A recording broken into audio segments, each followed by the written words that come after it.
Armored Warfare is a new game from Obsidian, which is a strategic, modern, tactical shooter. It's an armored tank game from Obsidian. You know, one thing that's exciting for us is the setting. You know, when we get to make this is a challenge for us. Like I said, we're very excited about this challenge, and one of the things that's neat when you get to make different games is adding something new. And we believe that a modern setting is new to the genre that we can really contribute to, and that's a really exciting point for us.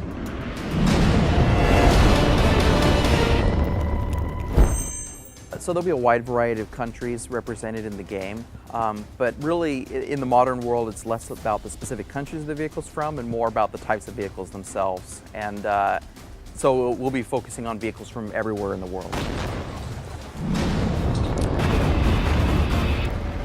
So we've been experimenting with some different sizes. The first map that we made is the smallest one that we've tried so far, and that one is 1,000 meters by 1,000 meters. And as we started to experiment on that map and evaluate the speed at which modern vehicles move around and the view ranges that we wanted and the accuracy that the vehicles have, it felt a little too small.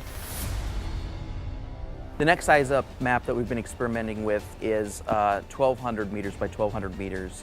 Which doesn't seem like a big jump in size, but it's actually a 44% increase in the total surface area of the map from the 1,000 by 1,000 side. And so when we started playing on those maps, it felt a lot better. It felt like there were places players could go that weren't just sitting out in the open. They could hide, they could sneak around. We weren't just forcing everyone into a corridor to fight each other. Now players actually had choices about where they went on the map and how they deployed at the start of the round.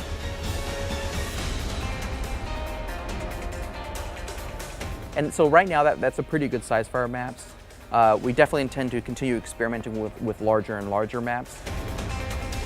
But our initial roundup of maps will range from the 1,000 by 1,000 map that we made first and the 1,200 by 1,200 meter maps that we've been experimenting with since then.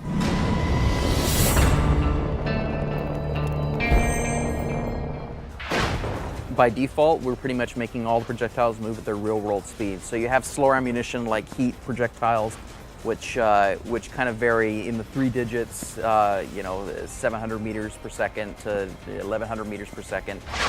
But you also have stable rounds, which are really fast. Those can go all the way up to 2,000 meters per second and faster. And in the game, they'll be moving at those speeds. One of the great things about CryEngine that we're using for Armored Warfare is that it's very good at rendering different types of weather. And so we've put a lot of work into taking advantage of that power in the engine. So that includes snowstorms, dust storms, rainstorms, thunder, lightning, and having all that be reflected in the environment. It even has the power to change the weather over the course of the map. So maybe the match will start off with weather in one state, and by the end of the match, the weather is in a completely different state. It could go from slightly overcast to a lightning storm, for example, over the course of a match. So this weather will then feed back into the gameplay, factoring into vision systems and things like that the players will be able to take advantage of.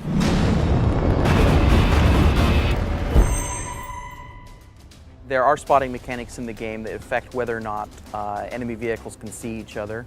So you will not know where all the enemy team is at all times. If they're in cover, if they're hidden behind objects, you won't know where they're at. They're not completely visible 100% of the time. And this is one of those things where players will be able to configure their vehicles depending on if they want to emphasize being hidden more, being more camouflaged. They can invest in things like camo nets, which will be visible in the game and rendered on the tanks. Other players may be more interested in investing in spotting, extending their view range, extending their ability to detect other tanks. And that's a system that we'll probably discuss in more detail at a later date, but there is definitely a spotting system that players can take advantage of. Destruction of vehicles is obviously a core part of the presentation of the game. This is something that's going to be happening in every match. So this is another thing where we looked at a lot of reference videos where possible. We consulted a lot of people who actually have experience in these things and talked to them about what does it look like, what does it feel like, what does it sound like, and try to convey that in the game as well. One of the things that's important to note is that there isn't just one type of way that the vehicles can be destroyed. They might be disabled from taking damage to certain areas of the vehicle, or it's possible that the vehicle is set on fire and burns out. Or the worst thing that happens, of course, is an ammo cook-off, which is a catastrophic explosion that can send the turret flying up in the sky and is going to create a massive explosion. These different varieties of ways the vehicles can be destroyed will be represented in the game. You'll see parts of the tanks break off as they take damage. A lot of the looser objects that you see on the outside of a tank, like bags and storage lockers and things like that, can be blown up and destroyed by the shells of an enemy tank shooting at it. So you'll be able to see that type of destruction as well. Even though the tank itself hasn't been destroyed, the components on the exterior of it can be.